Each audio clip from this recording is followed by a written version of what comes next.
How to be alive if you can't do that.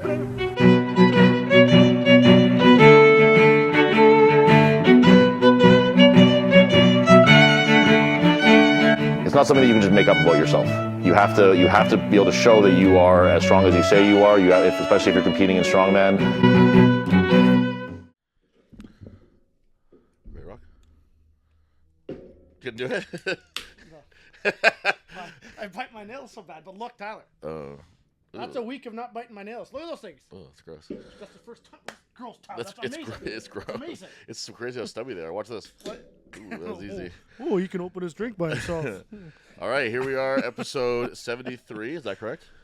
That's on video, me biting the can, isn't it? Yeah. Ah, cock. Just you deep throat in the can, look more like.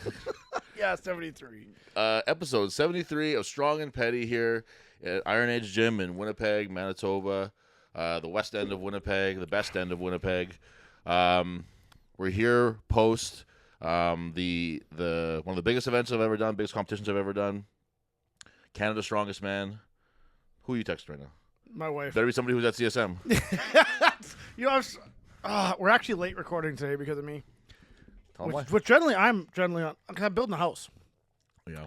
And supposedly having Keep in mind they already has a house. Doesn't having need four a house. having four companies and trying to build your own house on the side while doing everything else is just. I called the wife. I'm like, how many ends does the candle have? And she won't answer me. I'm not answering you. I said, why? She said, because you're going to make fun of me for something stupid. So we're to the point in our marriage already where she just won't answer questions because she thinks everything is a joke and I'm going to make fun of her and hurt her feelings. Yeah. I'm like, no, well, how many? I'm not telling you. I'm like, it's 2 ends. Well, yeah, that's right. I'm like, why don't you just answer that? She's like, because you're going to make fun of me. Yeah, like, because she's no. ready. I'm like, because my candle has 8 and I'm burning them all and I'm tired. Yeah, And she is. like, She knows you too well. To yeah, fall she's like, for oh, you that were being kinda... serious. Yeah, I was late. I apologize. And I lost my parts for my car. So I'm redoing my 60th Fairlane. Mm. My buddy Bob's redoing the whole thing.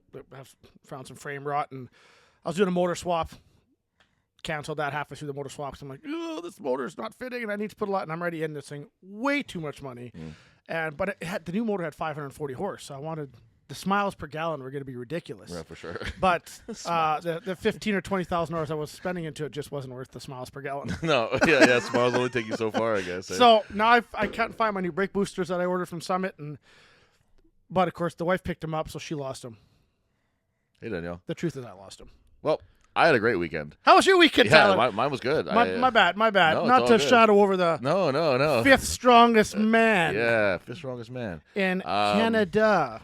Yeah, so for anybody who didn't hear last week or whatever, it was right at the end of the If you episode. didn't hear, you didn't about- listen because you're a piece of shit. Yeah, we talked about it right at the end of the episode. We talked about the Shock Open and the strongest man on earth for 95% of it, and then about 5%, maybe less, we talked about Canada's strongest man. But our listeners listen right till the end. I hope so. Yeah, I hope so. Last time we had a nice little musical interlude from a local punk rock band that Denzel threw in there. Was there? Yeah. Speaking of not listening to the end over here.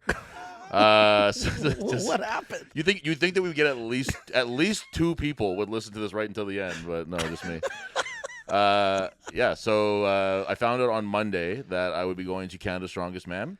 Unfortunately, Tristan Hoth hurt himself at the Strongest Man on Earth, tore his quad. I think he went into it with a little bit of an injury on his quad, made it worse. But it seems to be in a state right now where if he kind of like manages it, stays on top of it, should be okay. So anyway, he wasn't able to do it. So I got the call last minute. I was contacted. JF was still at Strongest Man on Earth, and I got the message saying that they needed an extra body. So I was happy to go there and do that. You don't gotta get ready if you stay ready or whatever. So I was just I wasn't ready, but I was not gonna say no. It was one of those things where it's like some people like it's worth putting into perspective that many people try really hard to go to Canada's Strongest Man and never get to go. Yeah, so absolutely. to be able to go a second time was a really special And your thing goal for was me. 3. Goal was 3, getting closer. I did achieve my other one of my goals, which was I wanted to get into the top half of CSM, and I did that. Yep. And I wanted to, and then in doing that, this wasn't really a particular specific goal that I had, but 5th place is the highest that a Manitoban is placed at CSM. ever, yep. Yeah, Dom got 6th the second time through, and Who's Dom? I guess some guy. But he was Now that you've passed him. yeah, exactly. Who's that Yeah. guy? But he was a guy where he he was very much in the thick of it at Canada's Strongest Man, especially, you get to that halfway point and you're doing very well. So that was always where I was like, I want to get to the halfway point or higher. So to do that really kind of makes me feel like I belong in that conversation of top guys, which is nice. It was in Saint Pamphile, which is a small town outside of Quebec City that was having a lumberjack festival. So there was like lumberjack sport going on and stuff, which was kind of cool. I actually really enjoyed watching. Yeah, it was that. really neat. It was a big festival. Like which makes sense because on RDS or TSN, or they call it RDS. They call it RDS, but it's like a branch of TSN that does the French which is stuff. actually the name of my stucco company, RDS Stucco. There you go. What are the odds of that, absolutely. I used to always watch when I was a kid. I was watch the lumberjack challenges, and then it would roll often in the same timeline. It would always be the strongman World stuff. Strongest So it's Man, kind of cool. I didn't put that two together. I always like that too. It was two weird niche sports like that. So they had that going on. It was a big festival. There's lots of people there. There was like several hundred people there from the beginning to the end.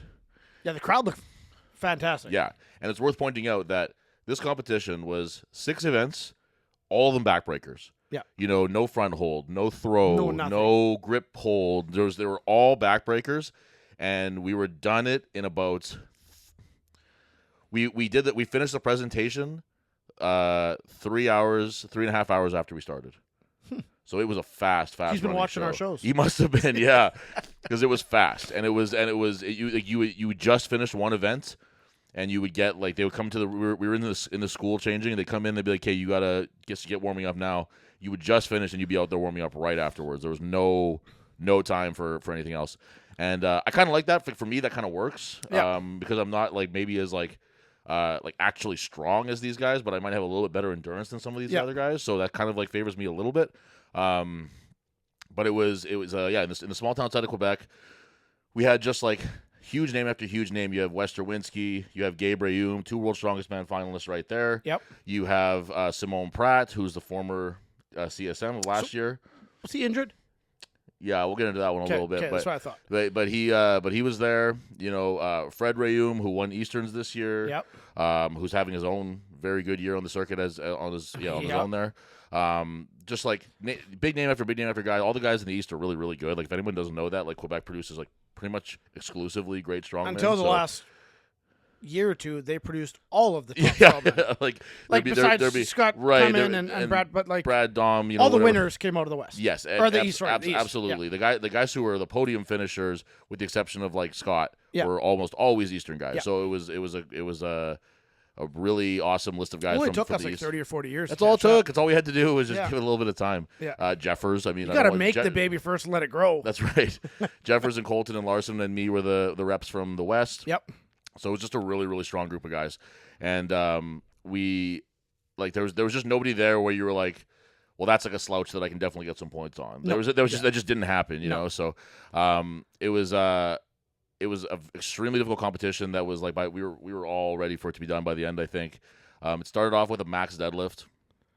What a way to start. Yeah, and what a way to start, right? So Westerns finished with a max deadlift, which is almost a little better in a way, because you can feel a little bit better about being like, I'm going to go until this bar just doesn't go up anymore. Yeah, yeah. Whereas if you miss a really close one in that first event, and you blow your load on it. Yeah, it's like, hey, take your belt off, put the harness on. Here's the truck pull now. Yeah. You know what I mean? It was just like, oh my goodness. So it started at 740. It was on one of those the silly bars, the Cerberus Kratos bars. Very whippy, but still fucking heavy. Yep. You know, you can't change that. So it started at 740, got that one. I think a few of the guys had to drop out there.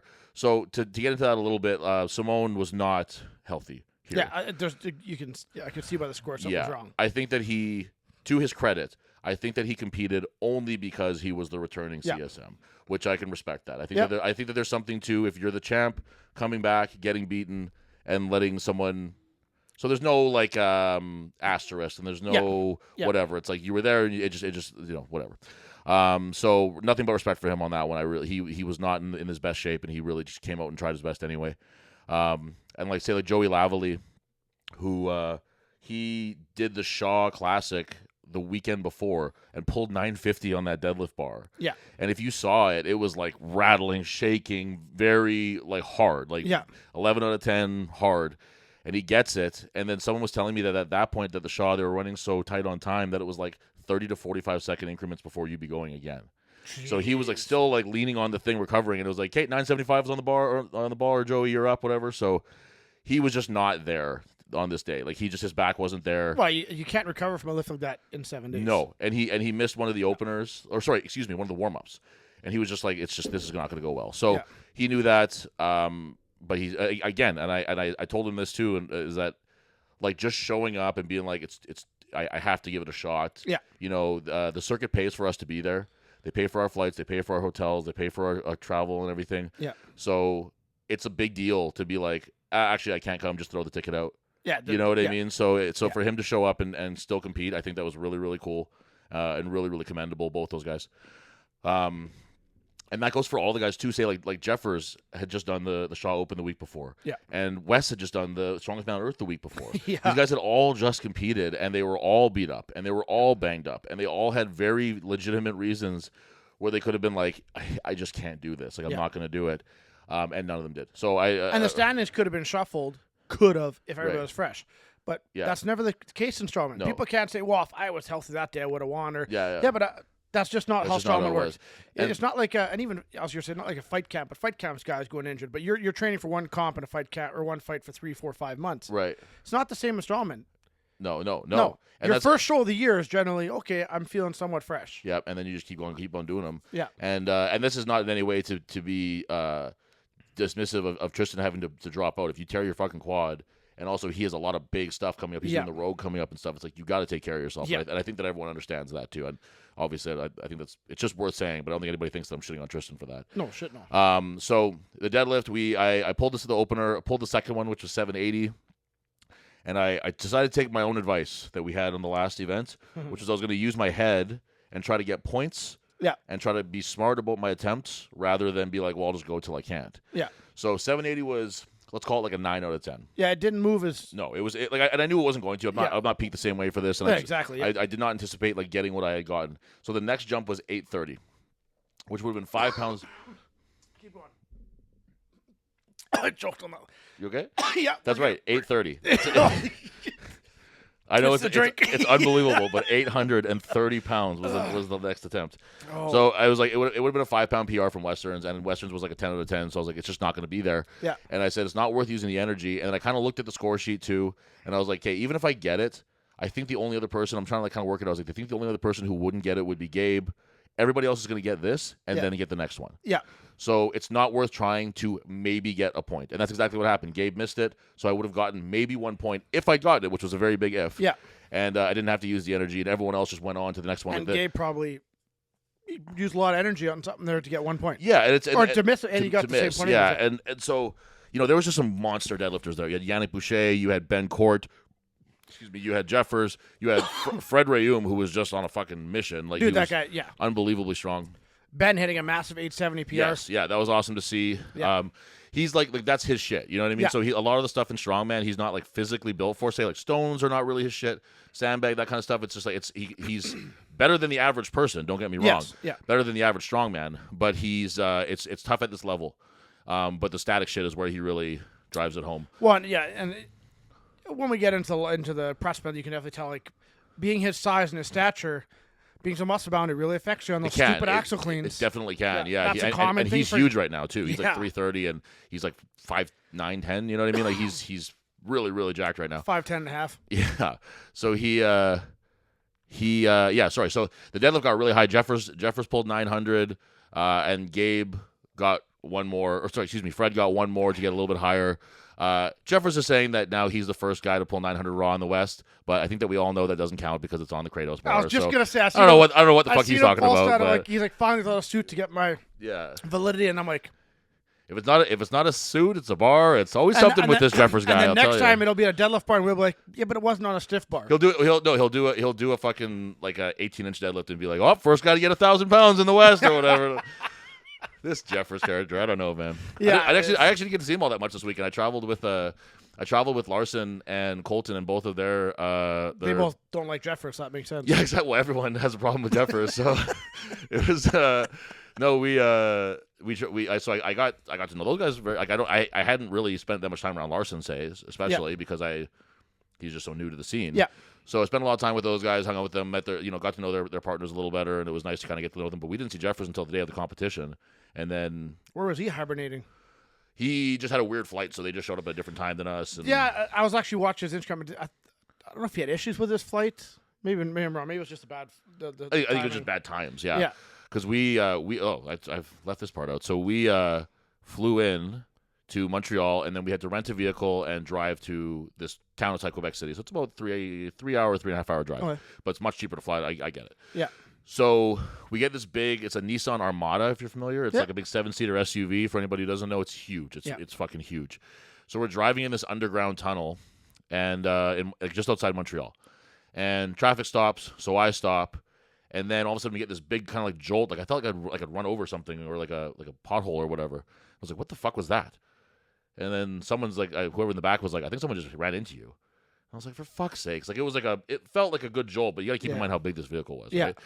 So I was like, okay, like it's like we're in this underground tunnel where it's like 4 lanes of just whizzing traffic. Like it's not like we stopped for a second and then just kept right on going. And I was like, fuck. So I'm like, okay, well, we'll pull forward and get out of this tunnel at least. Like there's no point in stopping here. We're going to like piss people off and just put ourselves in danger. So I'm kind of starting to go forward, and somebody looks out the back window and they're like, he's not moving. Like he's not going anywhere. And I was like, oh shit. So I stop and we get out. Like I said, our vehicle was so big. I felt like a little tap on the bumper. Yeah. He was like, he slid under the fucking car. Oh shit. Yeah. He was like, it was like way up near his windshield, like how high it got. So we pull up, and he hasn't gotten out of his car yet, or at least not that I've seen. And I'm like me and Colton are kind of walking up, and I was really, really pissed. Yeah. Like we were 10 minutes out of the airport. Yeah. And we walked up, and I was like really frustrated and angry. And then I kind of started seeing this, and I was like, oh, like he might not be okay in there. Like it was really bad. I was so frazzled I didn't think to take a picture. I don't have a picture of it. But his car was annihilated. Like it was leaking all over the place and steaming, like smoking and stuff. Oh and shit! Yeah, he was fucked up.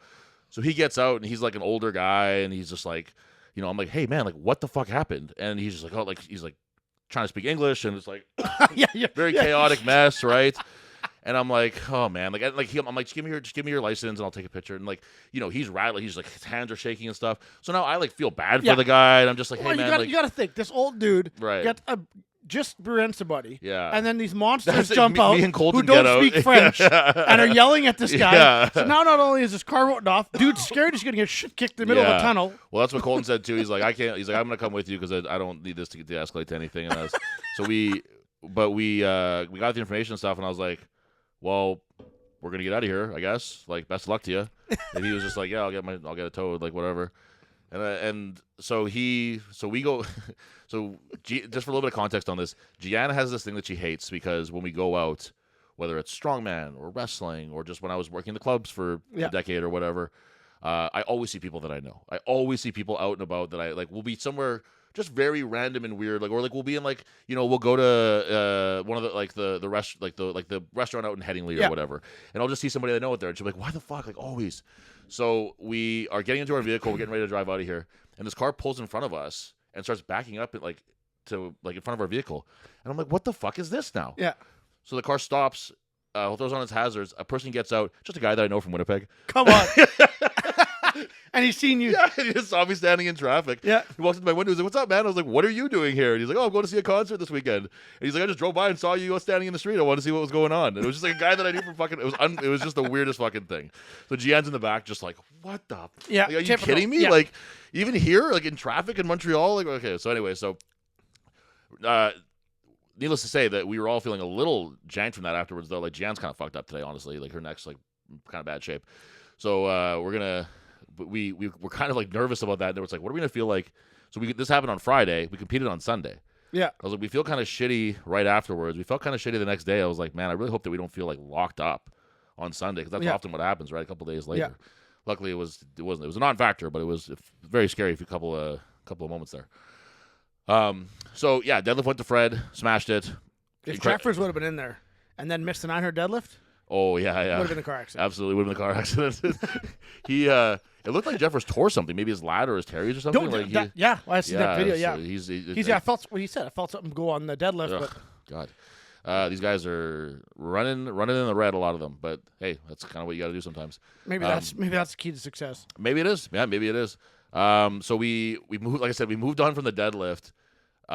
Like it was like fuck, man, like moments after. Like Fred got some time because he was the last guy, but we were right into the truck pull. The truck pull was really, really brutal. It was like this big, like I don't know what you call it, the big dump truck kind of thing, and you had to pull it 65 feet, and the last maybe like 15 feet, I would say, were like slanted, like on an incline. So it just slowed to a stop for everybody, and it was brutal. And it was just a matter of like if you could get like a couple more feet as you were trying to grind it out. And was it the first or second guy made the whole run? Second.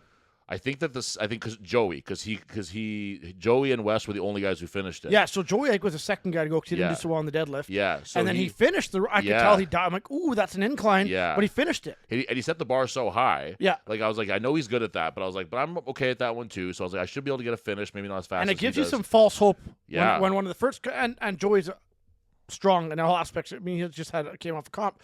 But when a guy who places lower than one event goes first next, and then he gets like, oh, well, if he got it. Yeah, it was, I got it. You want to believe that at least, right? Yeah. And then once I started going, I was like, fuck. And I just hit that stop, and I was like, God damn it. Like, I just was like, because I was watching the video. I watched it very clear. Yeah. And you could just see the hope just die when people hit that incline. And I was because Dave Nolay, who was there, shout out to him, was my boy. He was a really awesome. Did he talk about me? We made a point of not talking about you. That was like our rule. We couldn't mention you the whole time we were there. We just talk about you too much. Yeah. So I even wished him a happy birthday on his birthday. He was like, just go faster, faster, faster. And that's what I was thinking. I was like literally like saying it like out loud to myself, like faster, faster, faster as I was trying to pull. And you still hit that end, and like, you know, if you're going as fast as you can, you're going to get a little bit further, but it's still not very far. Yeah, momentum. And so I remember, like, I stopped and I was thinking, like, fuck, like, this is going to be a real point loser for me. But then almost nobody got it. Like, even Jeffers didn't finish, and he's really good. Yeah, but you pulled and pulled. Yeah, and pulled, and that extra 6 inches. That's what it was. The guy behind me was 6 inches behind me. Yeah, and it was that extra pull. It was just one more start that I tried to do. One more hip thrust. Yep, and it worked. And so it's really there's something to be said for just making sure you just go till the bell goes. But something you said about giving her one more thrust after you're done. Absolutely. You never know what's going to happen, right? I was absolutely fried after that. Like, just couldn't get it back. I was just, like, lying on the ground, and it just felt like I for the first time, I was like, oh, I need an oxygen tank. This is that feeling of, like, I need something. Do they have them there for you guys? They didn't, and I just couldn't catch a deep breath. That's surprising. Yeah, and I felt like I was just going to, like, I could just feel kind of like the room closing in. We've never had those, but I've seen a lot of big comps. They always run oxygen tanks. I think that might be something to think about. And it was just like my forearms were so pumped and my biceps were so pumped, and it just wouldn't go down.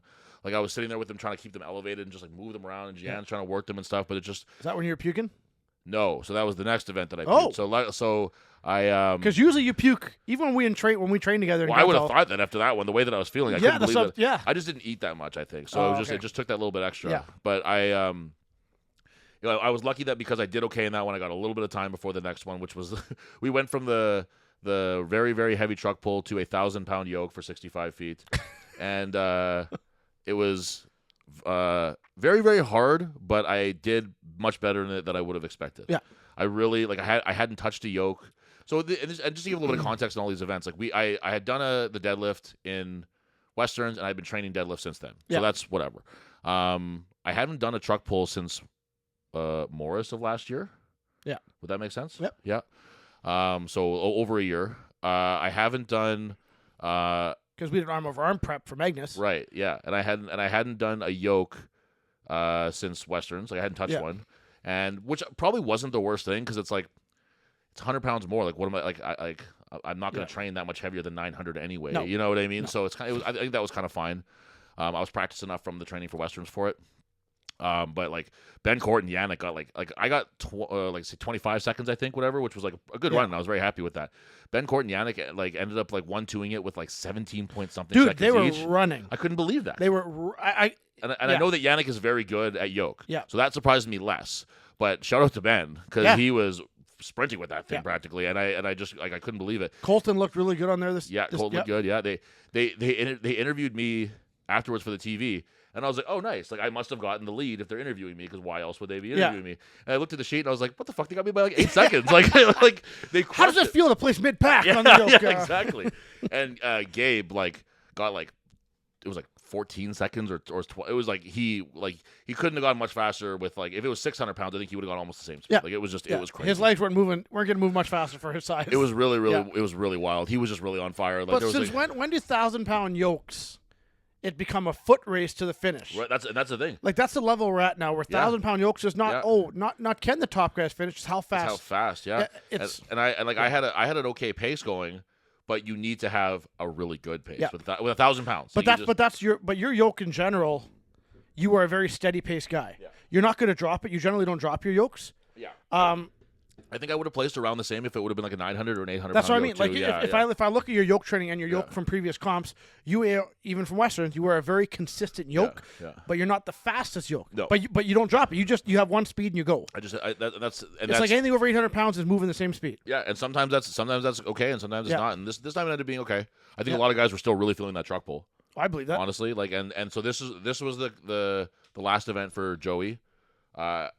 He picked it, got like a couple feet with it. And he's like, I just can't do this anymore. Yeah. Like he just couldn't. Like he started warming up for the overhead, and he's like, I can't even pick the fucking dumbbell off the ground. Like, what am I supposed to do here now? Yeah. Like, the lightest thing that you'd have to pick up for the rest of this competition is this dumbbell now, and I can't pick it up. He was fried. What's to be done now? There's no shame in that. There's not. No, there's not. So no. But the yoke was the one where I went and had a nice puke afterwards. Jan made sure she got a recording of that. Yeah. And then love the Instagram caption. Yeah, thank you. I was pretty proud of that. Oh man, I was happy I seen that. So we moved on from there to at this point in the competition, halfway through, I was actually sitting in third place. I was on the podium.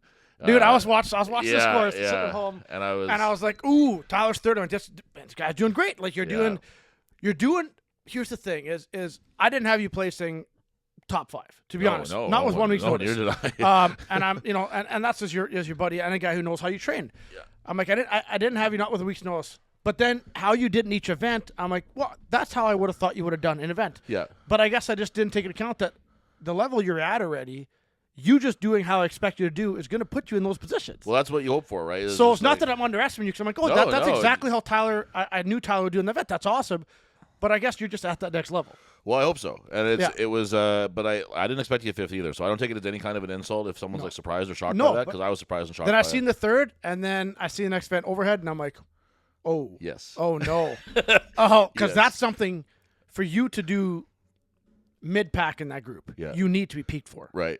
Oh, yeah. Oh, yeah. So, and your deadlift is growing leaps and bounds. Yeah, and I really showed that, where it was to be honest with you, I coulda, woulda, shoulda. It didn't happen, and whatever. So that's it.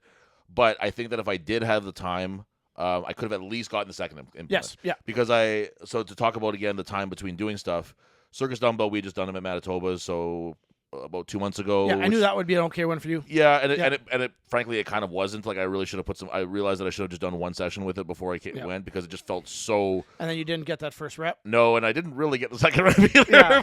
I think you felt bad for how frustrated you were with missing the first rep. He gave you the second one.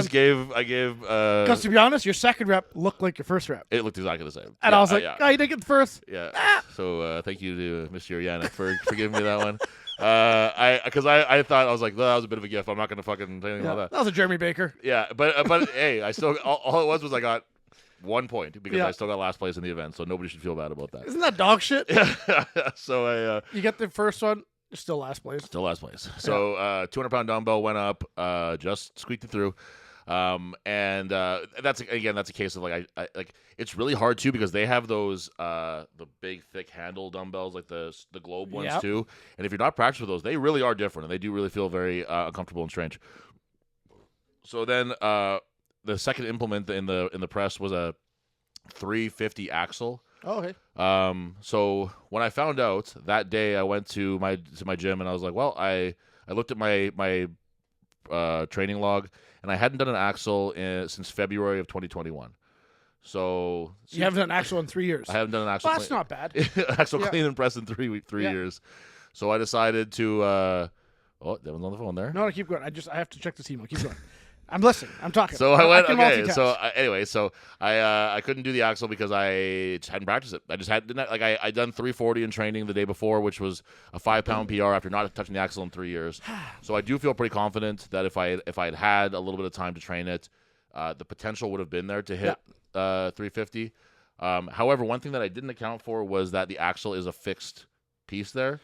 So the wheels and weights don't spin. Yes. So that's a whole different game changer. Yeah. So when I got it to here with just the empty one, just for warming up, like Yeah. just without the weights added, I got it to here and I went to flip it up and I didn't open my hands, which you have to do. You have to kind of loosen your grip to let it roll.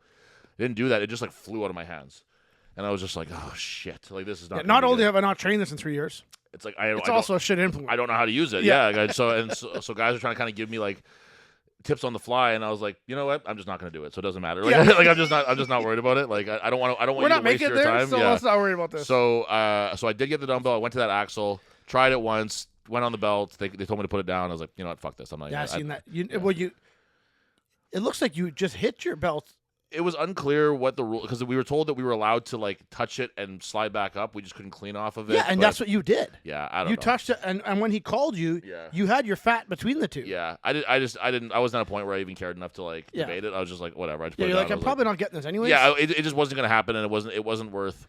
Like my bicep felt really It'd fucking. be like arguing about something that you're not even going to do anyways. Yeah, exactly. Yeah, exactly. I'm not about to do that. Not about to do that.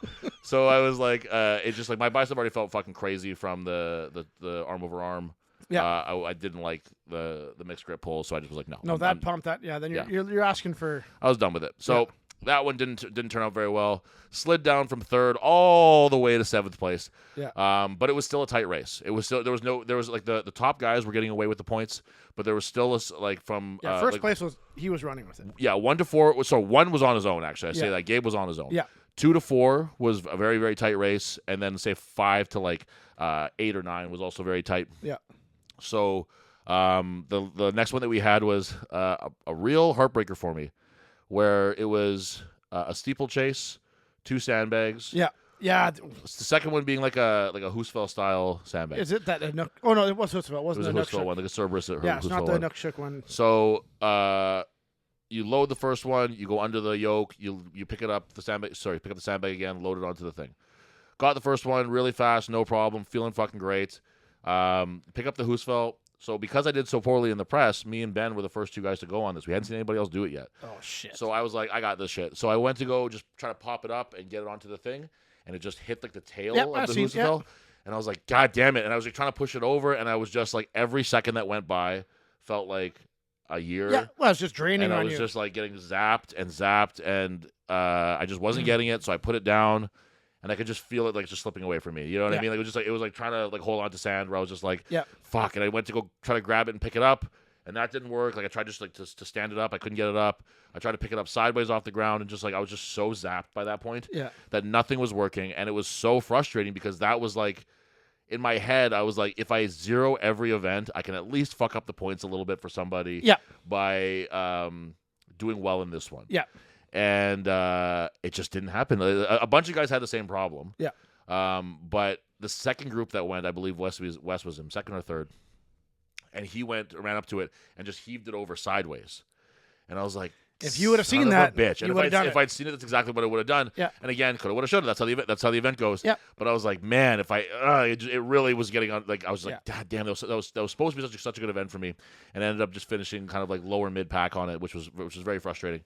But then I had a little bit of a redemption with the stones, where Damn near finished it. oh man, it was like A cunt hair, they'd call that. that's what some people would call it. Yeah, some people from St. Malo would say that. That's for sure.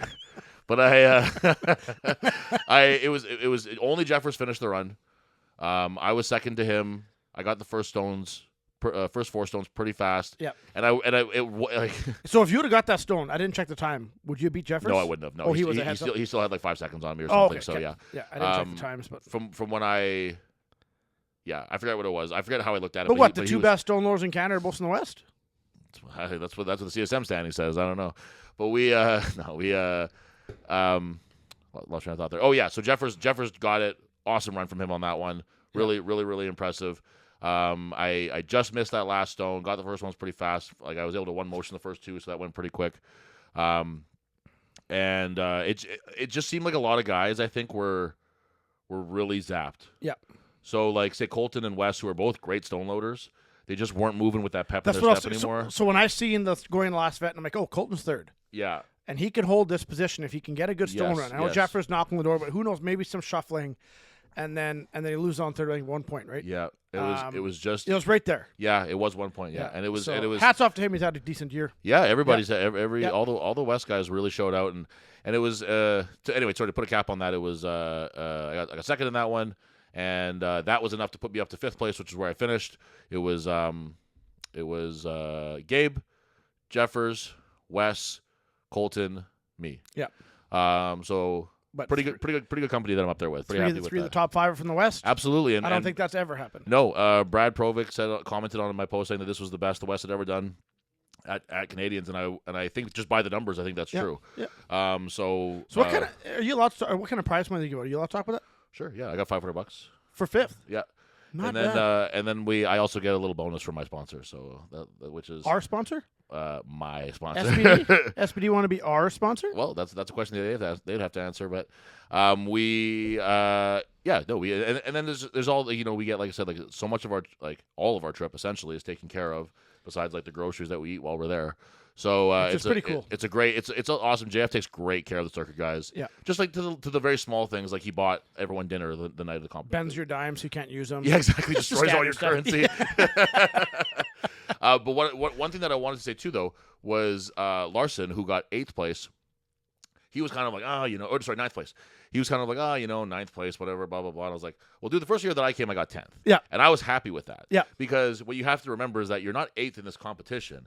You're 8th in the fucking country. Yeah. You're 8th in the country that's you're not 8th at Westerns or 8th at Easterns. You're 8th.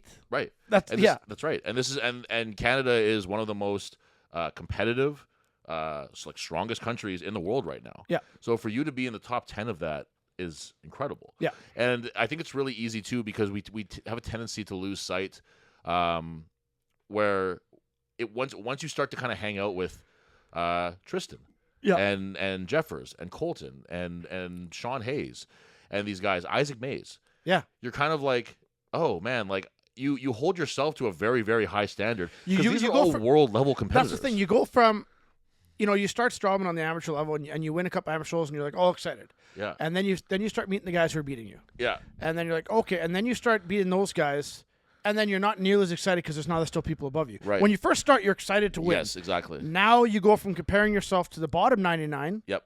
That you were excited about That's beating. right. Exactly. To now, well, I'm not the best in the world, so Yeah. I'm not. And now, this is mediocre. I should be. You compare yourself to the top 1% of a Right. sport who's already the top 0.1% of the world in strength. That's right. Like, So that's a great point. You're already Yeah. and then you're the strongest, one of the strongest people in a sport that are of the strongest people in the know what world, I mean? Like in the out of world, 7 like, billion people, yeah, what the hell yeah. we have, you're in the 0.01% already, Yeah. and then you're in the 1% of that. You're Yeah. like, not good enough. not good enough. It's Yeah. never good enough. But I mean, that's human nature. that's just what it is, though. Yeah. And it's not wrong for him to think that way. Either. No. It's not wrong for him to have this high expectation. If you're of not himself. doing that, I don't believe you're in this sport anyways. Right, yeah, You're not it's- in a competitive strength sport if you're not thinking like that. Right, exactly. So, Yeah. but it's just he has to keep in mind that This isn't CrossFit. he did super well. He performed at a level that was like very, very high, especially for a guy who's been at this for like 2 years or Yeah. something. Like it's just like it's very exciting to see where he'll be in the near future. Speaking of CrossFit, did you? who said CrossFit? Yeah, I said if you're not, you're in CrossFit. If you're not, Oh, okay. But speaking of CrossFit, I'll take a shot. Someone passed away there in a competition last week. I don't know if you've seen that. No. During the swim, one of the guys, really? not far from shore, man. I was watching the video. He died 20 Wait, CrossFit has swimming? CrossFit games. They were at, I guess they had a little swim or whatever it was. Oh, I think it's it's CrossFit. are you thinking about like the Ironman stuff? No, man, I swear it was CrossFit. Oh, okay. I don't know. Maybe I don't know. Yeah, I was watching, and 20. I think it was 27. He passed. He drowned. His Oh, brother was really? in the comp too. Jesus Christ. So there's a lot of controversy now on that, like in safety protocols, and they had divers too. Yeah. Yeah, so man, I was watching it. Yeah, I thought you'd maybe heard about that. No, I hadn't. R.I.P. to that guy. I'm gonna quick look up on make sure I'm saying it's not because I don't want to rag. I rag enough on CrossFit. So that was sort of the weekend there for Canadians. Yeah, It was Lazar Duke. Yeah, in the CrossFit Games. so he drowned? Yeah. Damn, what was his name? Lazar Dukic, young guy, Yeah, well, RP Lazar Duke. 28-year-old Serbian. Oh, He's so a it's Serbian. so that name was pronounced very strangely. Yeah, because I am so good with that.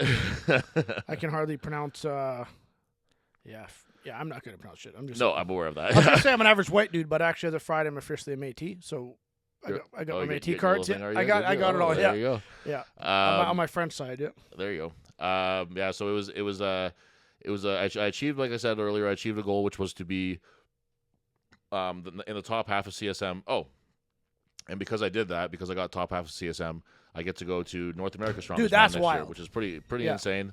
Little bit of work to be done before that one. But what's on your docket? Let's see. 2024. Yeah. Magnus qualifier. Win the Magnus qualifier. Then get an invite to CSM out of the blue. Because your Westerns, you didn't get the showing you wanted. Frankly, I did what I expected. But Yes, but you were hoping to you be. always want higher, you want, right? Yeah. But yeah. So get that. Damn it, Kay. At least Magnus and I got something going for me Yep. for the rest of the year. And I have, and then November's done. No, let's do that. Win Magnus. Get the invite to CSM. That's amazing. Now you got Magnus coming out in Iceland. Next year, North Americans, Yeah. which is a Masters. You're going to do Westerns next year. Hopefully, CSM again next year. Yeah. North Americans. If you do decent in the Magnus, you'll be running back again there. Yeah. You got your 2025 for a guy who's like, man, maybe I got a couple more years in the sport and then I'll slow it down. No, man, it's only getting started. Yeah, it was a very surprising latter half of the year here, where me and Gian were ready. When Gimli finished, we're like, all right, it's time to start Yeah. wrapping up for the season. Yeah. We'll get some camping trips in. We'll do. I was some, gonna say, get some money in the bank account. yeah, that was the big one. Save some money. Yeah, that would have been the big one. But now all of a sudden, it's. I mean, North Americans were almost a full year removed from, which Yeah. is kind of nice. But I look at some of the numbers that they hit there last year, or this last month, and like for instance, like the max log would be a 15-pound PR for me at the first weight. So there's work to be done. You've got to have a hell of an off season. Yeah, there's lots of time, but I do intend on having a year that gets me ready for it. So the last thing that I want to do is show up there and not belong. You know what I mean? Yeah. Like that's not something that I'd be okay with. I can show up there and get low on the standings, which I expect will happen. Just that's not me being a pessimist. That's just me being a realist. But I would not be able to stand showing up there and being like, why the fuck was this guy here? Yeah. That would be not okay. Nope. So that's something that we're going to make sure that over the next little while we're working on and avoiding that from happening. Which is pretty wild. Yeah. But overall a really good CSM. Like I said, we had a super strong representation from the West there, where the three of the top 5 guys were from the West.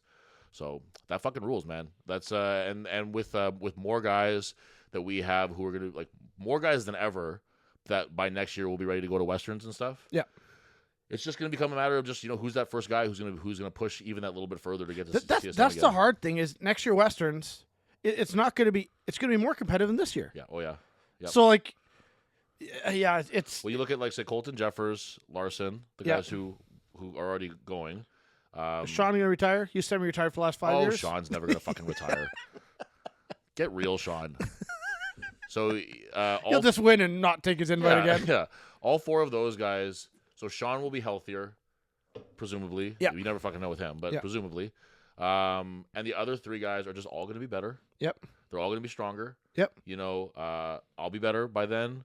Sam Risling. Sam Risling is a guy who is just like extremely unpredictable in, like, I mean this in a good way. Like, he will shock you with the stuff that he can do. Yep. He'll go away for a while and then come back and just be insanely strong, Yep. insanely good, and just a good competitor. Like, And then never mind the up and comers that had their breakout years this year in the amateurs. Well, that's what I mean too. Is that, like, we look at that, and then there's, like, if you want to be one of those guys who has to be competing at that level, like guys like Langelar and Dan and Jeremy and Brian and Damn, whoever what's else. that guy from Alberta? Shit, Crisby. Yep. Yep. Dobby. These are all guys that I want to see, like, and they're already very much on our heels. Yeah. Like, as those. And like we've said, it's always easier to close the gap than lengthen that for you guys. For sure. Yeah. Dan's a guy where it's like slow and steady winning the race will be the definition. Will be like that'll be his sort of his MO, because he just improves a little bit every day. Yeah. And he's like, we said this before, and he doesn't need me to, like, vouch for him or whatever. But I just feel like it's always worth saying that he's just a guy where it's like he's aware that he's not, like, physically built for the sport. Yeah. But he is one of the most, like, mentally built for the sport. Yeah, but people. he's doing it right. Dan, you'll see guys in this sport, and you'll see him back in the day. They have a good base of strength to start with. Right. They add in a ton of drugs. Sure. They reach the peak. They're not winning, but they reach the peak at the top level really fast, and they come down just as fast. Yeah, I mean, if you think about that on, like, a big level, like, say, like Kevin Nee or something, who was just a guy who reached it really quick. Yeah. a guy like Dan, he's not doing that. He's not trying to get there yesterday. Right. He wants to get there. Right. Build the base. Right. You don't need to, because some of the guys in the sport, they abuse the shit out of the drug side of things, and then they get to the top, but then their system shuts down, and that's it. It's just not long. Take your time. The slower you get there, the longer you stay there. It seems. Sure. Yeah. And like when I think one of the best things about Dan's and he's really, if anything, he's gotten better at it this year. I think my fucking mom keeps calling me. Yeah, she called me too. I hate not answering her calls, but I'm ignoring Me too. it. I'm ignoring it for you guys.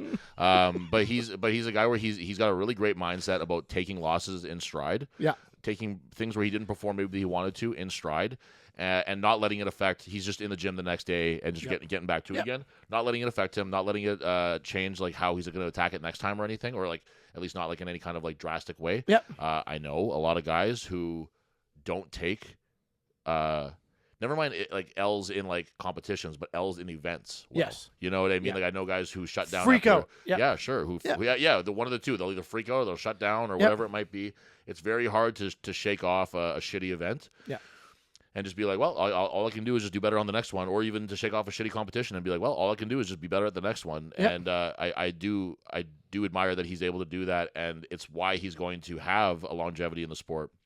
Is that he doesn't feel like you said, he doesn't feel like he needs to do it yesterday or whatever or tomorrow, but it will be there when it's there. There's something to be said about that. Yeah, and I think that Larson is actually another good example of that too, where he just happens to really be blowing up very quickly. Yeah. But he's a guy where he takes things a step at a time. He's improving a little bit here and there. Calculated. Yeah, and he's like 8th this year, will not be his highest ranking at Canada's Strongest Man. That's I'm very, very confident with that. What's our time looking like? What do we got here? We still got about 15 minutes. Okay. So we'll get a little bit into some of the stuff that we have coming up here now. Yes. So we have, not this weekend, but next weekend, we have... Oh, guys are here. Oh, no, that comp's this weekend. The novice comp at Metal? Oh, yeah. Is that this weekend? No, I think they're doing like a seminar this weekend for it. Okay, so I think it's weekend, September 14th? I think it might be. That's competition? One. Yeah, they're doing novice comp medal. So I know we got listeners across Canada, and we got a big following throughout the prairies. Oh, yes. So if you know anybody who wants to get in the sport, guys, like if you haven't heard about the medal comp, you should have, because you should be in the know, but send them out. Yep.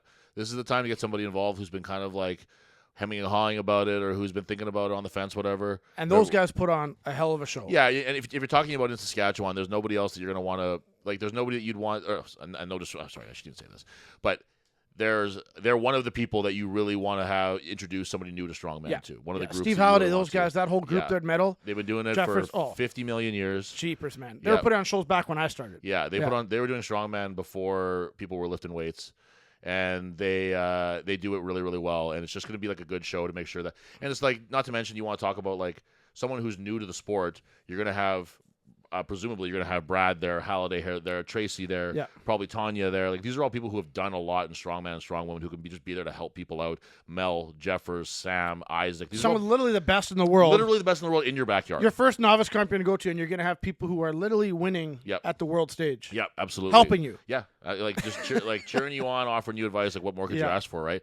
And if you're just somebody who's in the area, if I don't know what the spectator situation is like, but go down there and check it out. Like, go down there and make the athletes feel supported, and make sure that they know that there's a community that they could be jumping into and having some fun with and competing with. And well, even that, speaking of novice, so there was I don't know, but there was a little miniature strongman competition in Morden this last weekend. Oh, I didn't know that. Yeah, a little novice show they put on. They was called the Morden Mighty Manor. It was. Anyways, I was talking with Ryan Fraser about it. I think they had 13 or 15 kids. Wow. Come out and do it. I've seen some little clips of it and stuff. Pretty cool.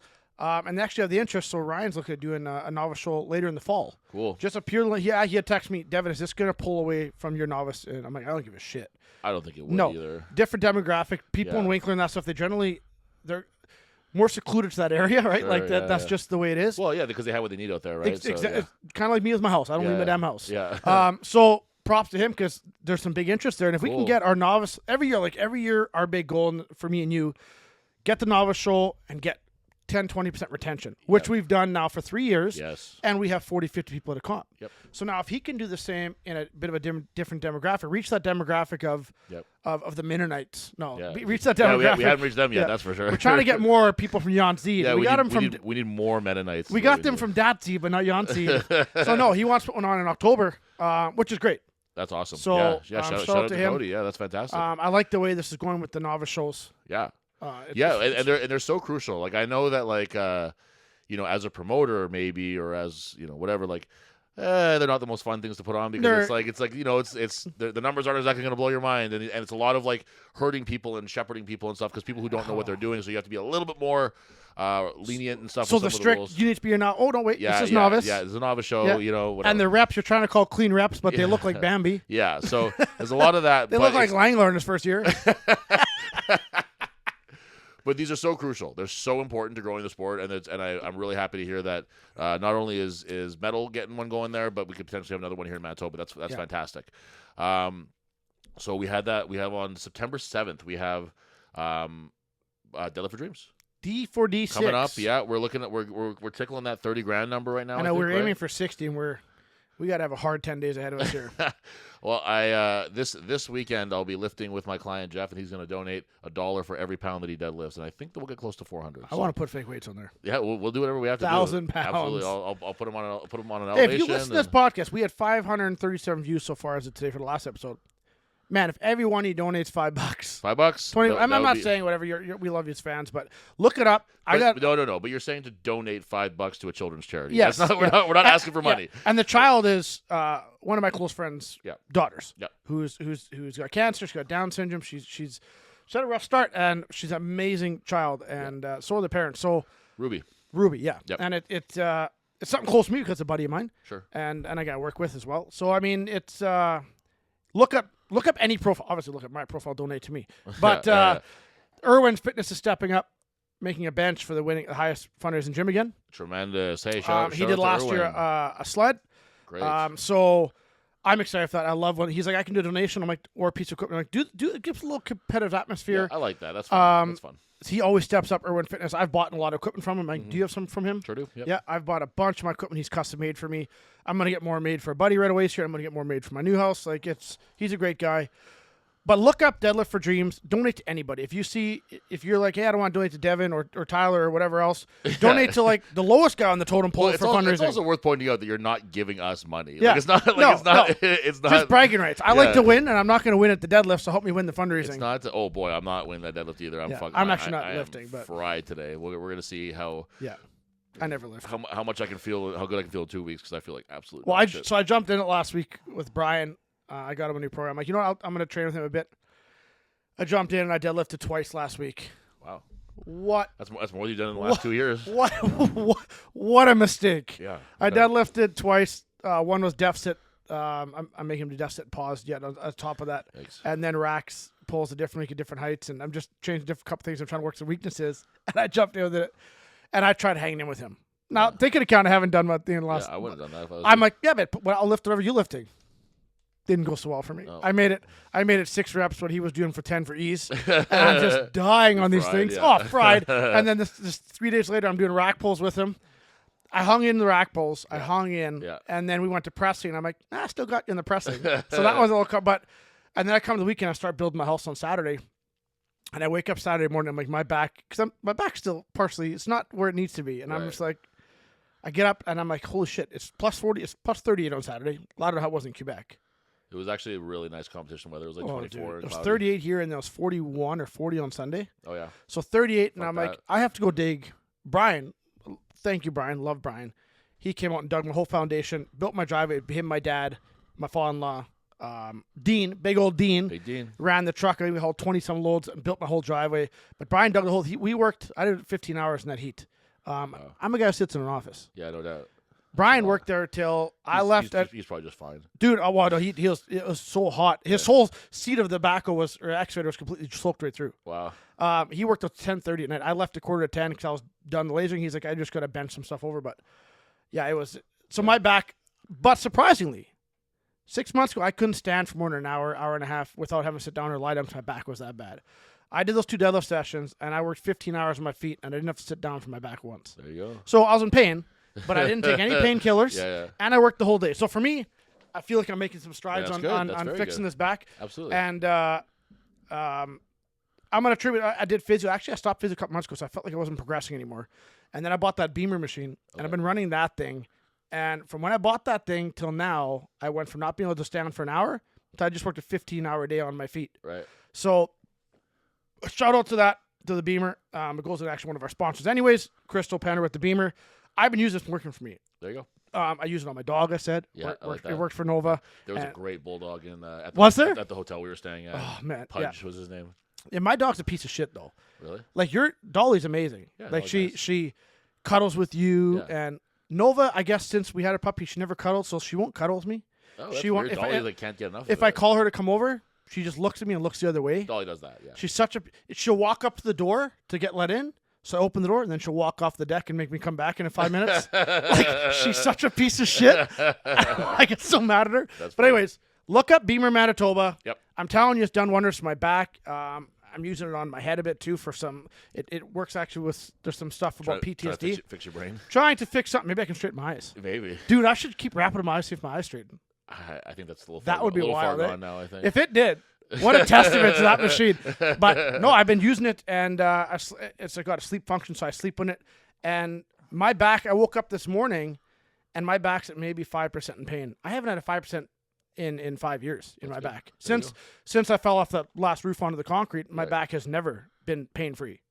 Well, there you go. So look her up. It's working for me. Whether it works for you, I don't give a shit. It's working for me. Yeah, Actually, there you go. Yeah. It's But we got back your to anecdotal evidence right here. I kind of went rabbit trails from Deadlift for Dreams. Deadlift for Dreams, guys. September 7th. We got Manitoba pork coming out, supplying us with pork on the bun. Fuck yeah. That's amazing. That is amazing. We've got cool shit.